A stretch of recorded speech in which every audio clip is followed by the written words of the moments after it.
Okay.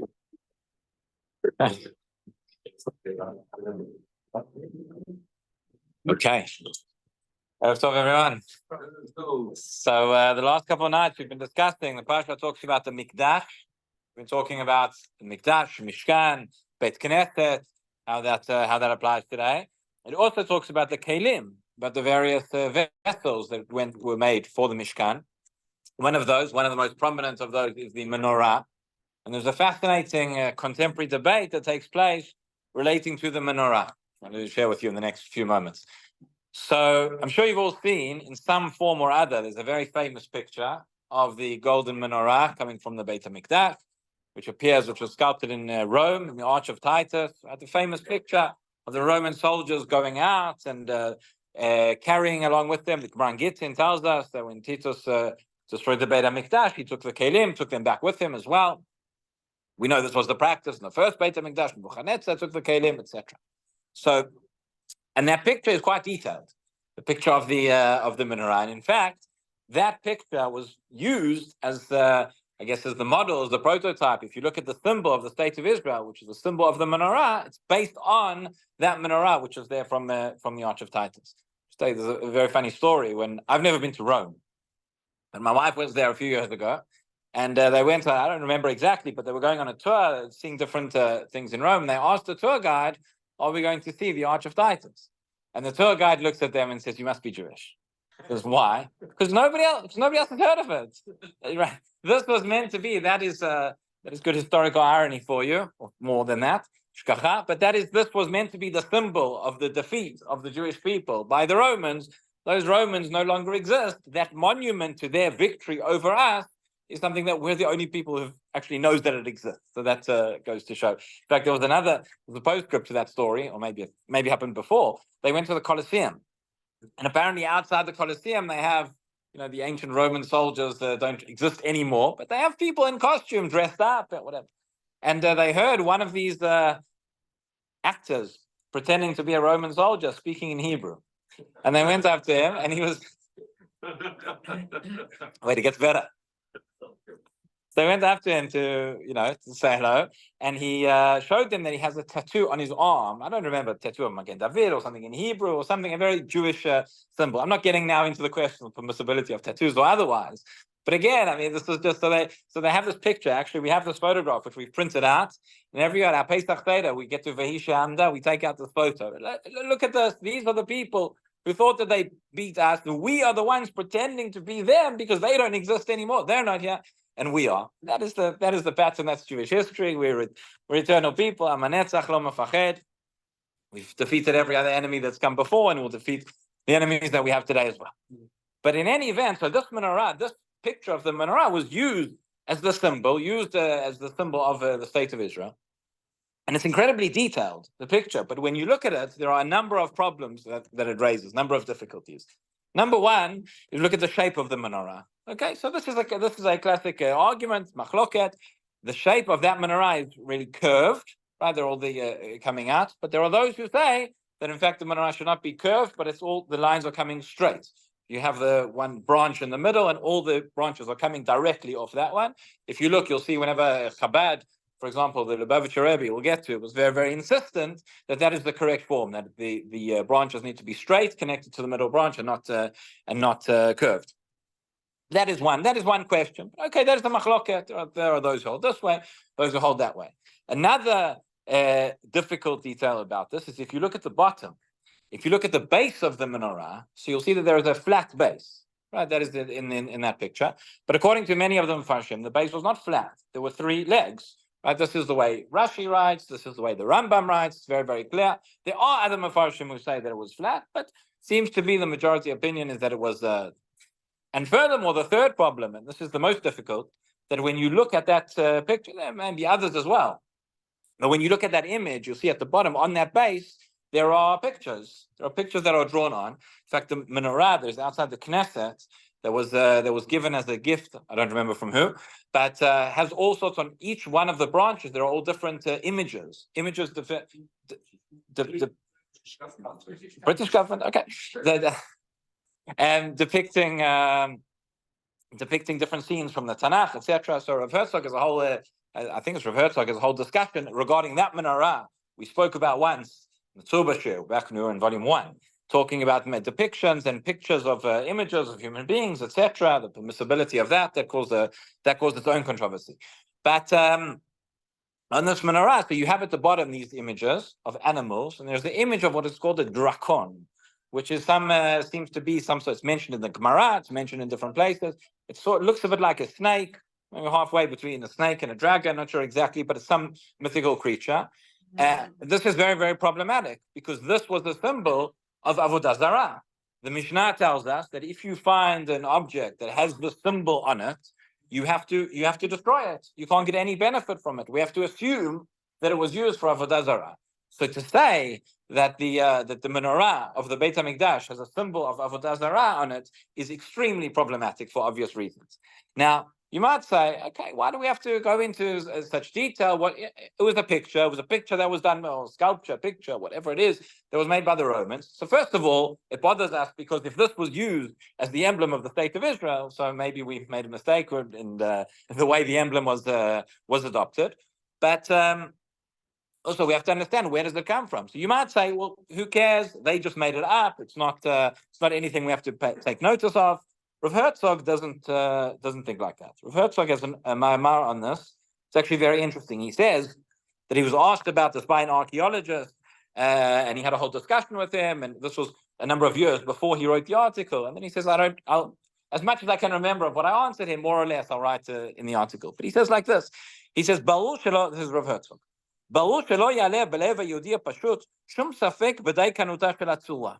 He says this is we have to assume that this was an exact replica of what they found, of the menorah which they saw. These the professional sculptures of the emperor, they did their job well. But we look at it and we have all these difficulties about it. The truth is, maybe he's basing himself on the Gemara Shabbat. The Gemara Shabbat has an interesting discussion, which is raised where there's a whole sugya in terms of to what extent would archaeological proofs affect halacha or not, without getting into the whole sugya now, but there is a question about the tzitz. This week we're talking about the Mishkan and the Kelim. Next week we'll learn about the different big day Kohuna. One of them is the tzitz, which the Kohen Gadol wore on his head, and it had the words Kodesh Lashem. And there is a machloket in the Gemara. Was it written over 2 lines or was it written over 1 line? So, and the Gemara brings a fascinating proof.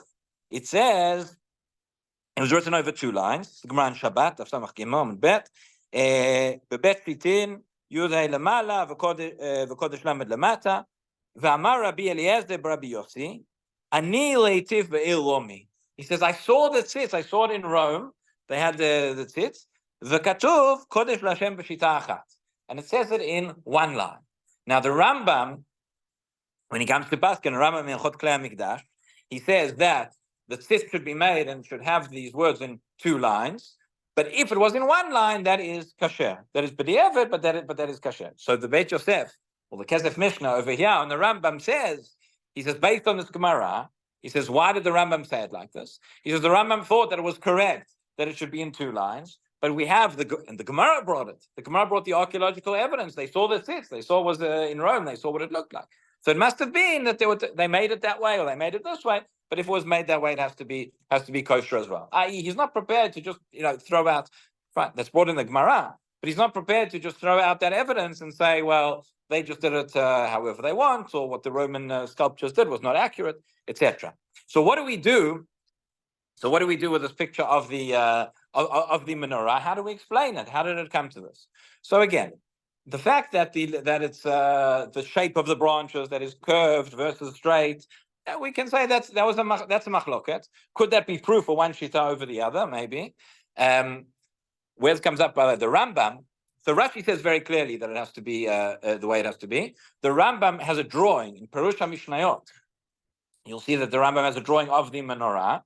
Problem is, we have different manuscripts and different versions of the drawing, so we're not sure what he says. That there are those who understand the main reason the Rambam brought the drawing was to show about the kaftorim and the prachim, the different ornaments, right, that went on the branches of the menorah. That's what he was trying to show, the order of that, not necessarily the fact that it was the shape of the menorah itself. In many copies of the Perusha Mishnayot, it looks like it is curved, but Rav Kapach has based himself on your manuscript where it says that the Rambam, the drawing was actually, the branches are coming off straight. And there is a place where Rabbeinu Avraham ben Arambam, the Rambam's son, so it stands to reason that he knew what the Rambam held. He actually writes that was the opinion of the Rambam, and that people should be careful. People have all these manuscripts, and they have all these drawings which were drawn by other people, but that was not the Rambam's drawing. That was the one that was straight, and that's the shape that it should be. Okay, that's one. But the base is more problematic. Both Rashi and the Rambam and many others say that the base needs to have these three legs coming off it, which it does not in this picture. And particularly the picture of the base of the dracon, this image of Avodah Zarah, that is problematic. So two attempts a resolution of this without throwing out the archaeological evidence, and it's very interesting. One of them is the Rabbi Milubavitch, mentioned the Lubavitch Rabbi already. He writes the following. He says, Al Shara Nitzachon shebanu belomi al Shem Titus yimach shmo lachar nitzchon al Yerushalayim, right on this arch where they drew of Titus arch. Chakuk tziur shel Menorah. We have this engraved this picture of the menorah. Sheyesh omrim shezeu tziur shel Menorah shebabeit hamikdash. Those who say this was the menorah which was taken from the mikdash. HaMenorah metzuyelet sham ba'ofen shesheshet knei menorah nimshachim ve'olim kechatzei kesher. That the branches come off as right. Everybody's got that picture in their head. So he says, right? Rashi writes that the branches don't come off in this half semicircle, but they come off diagonally. And then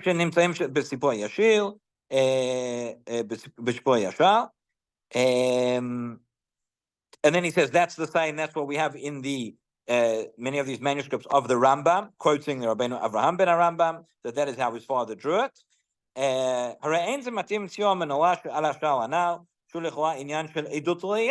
this picture of the menorah that we have here on this arch that is seemingly based on eyewitness testimony of what the menorah looked like. But our Mefarshim say differently. So he says like this, Yesh lomar b'pashtut. HaMenorah chakuka al hashal eina hatzior hanachon shel haMenorah b'mikdash. Okay, it says that picture, that is not what the menorah in the mikdash looked like. So where do they get it from? He says we have another number of other problems. We've mentioned them already. Right, this picture of Avodah Zarah. So he says, this is what makes sense to say. This was never the menorah that was in the mikdash.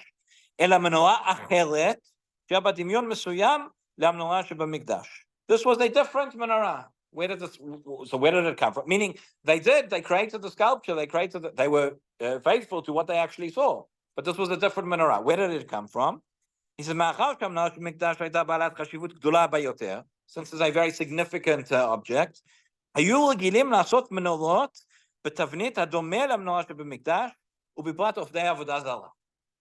the Lubavitch Rebbe that there was, he brings proofs for this, that people would make their own menorah.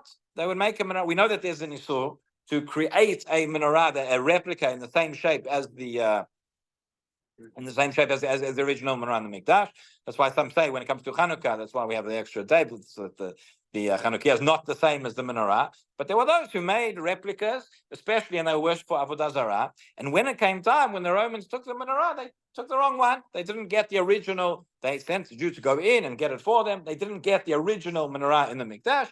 They got a different one. This was a replica. This was a replica that was made for Avodah Zarah, and that's why it looks like it does in that picture. That is the theory of the Lubavitch Rebbe.